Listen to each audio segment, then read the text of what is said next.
Hi there, it's Polly here with Mr. Snoots. Yay! Indeed. So, for those of you who do not know, I am an author and a very prolific one. A very prolific one. And I have dedicatedly worked at putting books out for nigh 40 years now. Which means I have easily 40 novels out there. I've recently hooked up with a company called Perceptions Press, which is a Canadian publisher, and they're not only publishing my new material, but they are rebranding my old material under my new name, for which I'm very, very grateful. We are very, very grateful. It's really great to have that stuff out there and all unified, and just, hey, it's by me. But now everything I do is largely done by a role-playing gamer, and I tend to write the kind of things that I know my people love. So often these books are the role-playing campaign that you really wish that you were playing. So case in point is the one I want to talk to you about right now, the Effectuators series. Now, the Effectuators is a series of 5 big books. The first one is out from Perceptions Press now, and the rest are coming out like every 6 months. And these are Victorian paranormal adventures. Now, they are, I would hesitate to say it, but I will call them steampunky in some elements, but I am a professional historian and I despise steampunk. We despise steampunk. I despise it because normally it is written by people who have no idea about anything to do with the 19th century whatsoever, except that there might be corsets involved and they know that there were penny farthings, and that's it. No, technologies are complex. Technologies only develop because a previous technology has enabled them, and there was another technology research project that had a side blow that allowed this to develop, etc. So you can't just fling some corsets and penny farthings at things and have a coherent scientific narrative. So Effectuators is an absolute riot, So, the year is 1869. It's set in London. Wackily enough, I've actually set it in the area of London that I was living in when I was working with Terry Pratchett. So it's a region I know rather well. Also got bombed out in World War II, so I had to do some research as to what the hell it looked like in 1869. 1869 is an interesting year, by the way. So really think of it, it's kind of American Civil War period. It's only a couple of years beyond that. So things that you might associate with kind of, second half of the 19th century, not there yet. There ain't no Martini Henry rifles. It's still largely muzzle-loading rifles, with the British Army have an emergency sort of trap rifle variant of the Enfield, but there isn't actually a dedicated design breech loader yet. You've got multi-barrel pistols are still a valid alternative to revolvers. And an interesting time. Also the fashions are way cooler than later. But, so, in London we have Brilliana Stetham, one of my favourite characters ever. I've adored her. So, Brilliana, she is essentially a scam artist. So she dresses beautifully in immaculate black silks and satins. And she does it because people look at it and think that you're a widow. And in Victorian context, that's deserving some respect. And it also means you can operate as a woman of business, because people presume that hubby's died and you're bravely carrying on. You're raising a family, you're continuing a great tradition, So it's like, so you can operate in business as a woman if you pretend to be a widow. She's not a widow, she's just wearing black. But what she does is she's come from she's had a educated upbringing, but from a family of poor university scholars and so on. So she's had a lot to do with the poorer grades of people as well. But she is, beautifully educated, but, absolutely skin broke. But she does know lots of taxi drivers and people like this.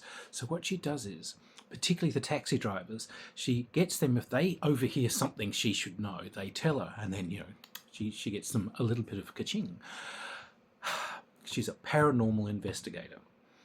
And so, if people are being go around to tarot readers and fortune tellers and so on, trying to figure out, what this terrible haunting is in their house, Brilliana will hear about it, and she'll make sure she accidentally bumps into them as they're like leaving church or walking down the street, and she can walk past and like, I sense you're troubled. Wait, a grey lady haunts your house. Come, you must tell me about it. I'm like, oh my God, she sensed this. So they'll come and they'll tell her the troubles, and she will basically, she is actually a rather brilliant scholar. She will investigate the causes of this thing. She'll come back to you. She'll tell you what this haunting or whatever is, how it came about, and then how we fix it.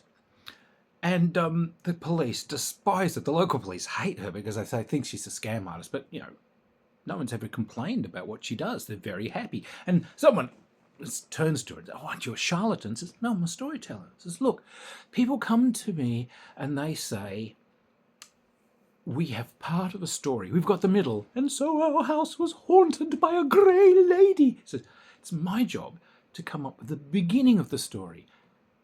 How did this happen? Where is this grey lady from? What's her story? Why is she haunting you? So, oh, well, she was, there were two lovers that were buried on the place where your house is now built, and they had sworn that they would never part. But when that property was being developed, 200 years ago, what they did was they dug up one of their graves and they moved it to this other churchyard. But the woman's grave is still on your property. And that's why she walks. She's eternally looking for her lover. She's trying to find, where has he gone? So what we have to do is we have to bury them back together. And that way the souls will be at peace. So they'll search around. Oh my God, they will find. There will be like a coffin or something buried somewhere on the property. And they'll dig it up and they'll bury it in a churchyard next to another one that she's identified. And, oh, there you go. Your problem is solved. See, they had the middle. I gave them the beginning and I gave them the end. It's a happy story. It's an entertainment. They're happy to have been involved in it. So, all I've done is created joy, and that's what I do. I make joy. Which is fine until one day something real turns up that she doesn't quite know how to deal with. So the books follow her effectively becoming a real, essentially, monster hunter, bringing in some other people to help. But it's not just your run-of-the-mill monsters. There is an actual cosmology that goes with the stories. The things that we would think of as ghosts, as vampires, these are kind of a misunderstanding of the actual reality of the setting. But as they discover these things, they do have to start developing technologies to allow them to deal with it. What they've got are the kind of tools and inventions that are there at the time.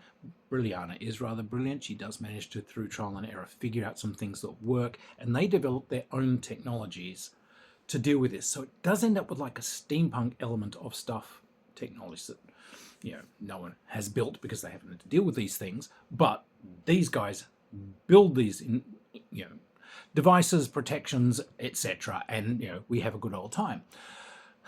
Shaw says a rather terrible addiction to explosives and poisons, which I love. Brilliana, by the way, uses a Lancaster pistol, which is a 4-barreled pistol, which has actually they have an oval bore. They didn't have rifling grooves in them. They have an oval bore which has a twist to it, so they'd fire smoothbore bullets that still spin. Interesting side point to you, but the other thing, the modifications she uses are basically straight smoothbore because she couldn't hit the floor with her hat. So she uses this thing as a 4-barreled shotgun. And then later on, she grows toxifera plants. So she's basically firing clouds of curare needles out of these things. Horrible person. I love her. Absolutely adore her. Beautiful accent she has. But so this is this build of them discovering hauntings and things, having to deal with them, and setting themselves up as professional paranormal effectuators, people who deal with your problems. So each of these quite large books is actually 4 stories, 4 different events, which, as they come in sequence, you can see the development of the characters and the world and so on within one book. So each of these is a linked group of 4 stories. The series themselves, of course, have overarching plots binding them together into a series. So we end up, having to defend Her Majesty, God bless her, and they roam. So we go all over the UK initially, but these do later on spread out into Prussia and France. As the Franco-Prussian War breaks out, they are kind of caught in the middle of it. They're there in the Paris Commune. They end up in Africa. I had to do an enormous amount of research into Africa in 1869, 1870, 1871 as these stories move on. It's not the Africa that, again, it's not the Africa that you might have seen by watching, say, movies like, I don't know, Zulu or whatever. This is before the whole dash for Africa happens. It's an interesting place. And quite sophisticated societies and kingdoms, which of course, haven't been stamped out by white people yet. But so these are rollicking good fun. Brilliana is an absolute riot. She's just delightful. She is posing, sort of two-faced, oddly honest while being, wonderfully dishonest. They're beautiful where she's in a bath in one room and everyone else is like trying to discuss what they're going to do or something. She's just calling out suggestions through the door. And look, could you come out of the bath? Just come in here and discuss it. It's difficult with you in the bath.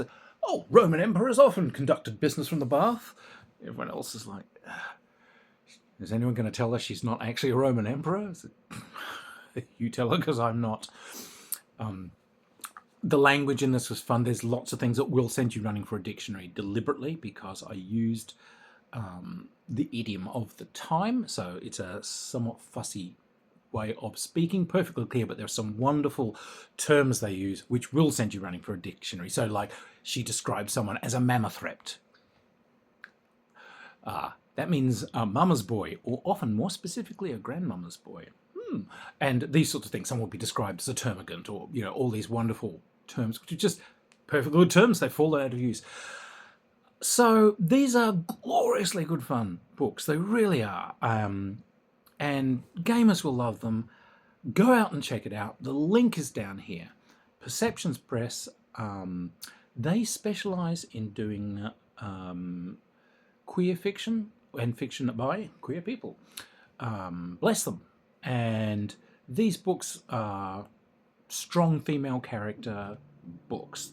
I've devoted a lifetime to writing strong and interesting female characters, and then actually became one, which is great. No, that was actually that was the clue all along, that I was trans. I'd spent an entire life labouring for this, and then suddenly it was like, oh,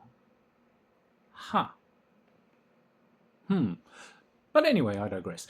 Look, really, check out the Effectuators.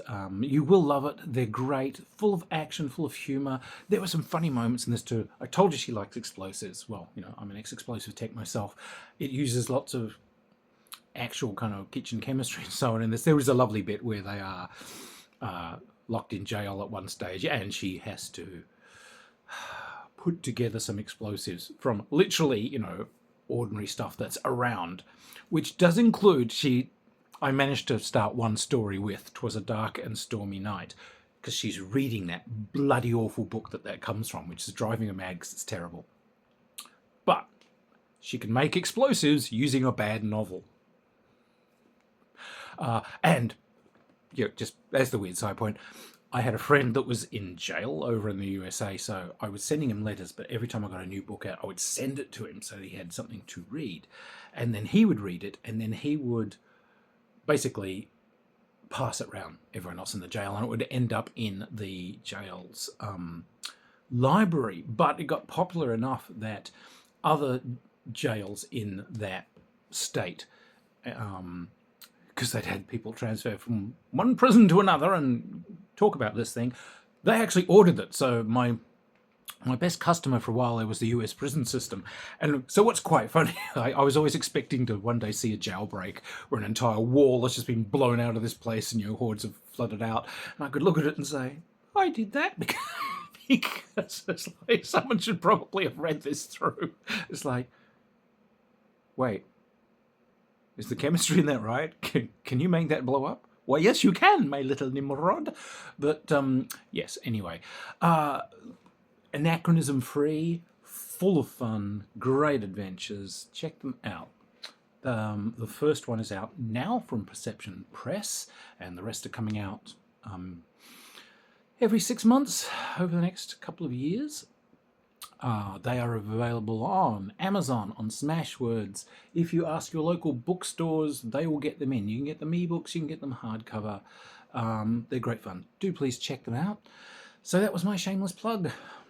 And Mr. Snoots and I will see you for some more. Yay! Because I've been busy. All right, cheers everybody. Bye.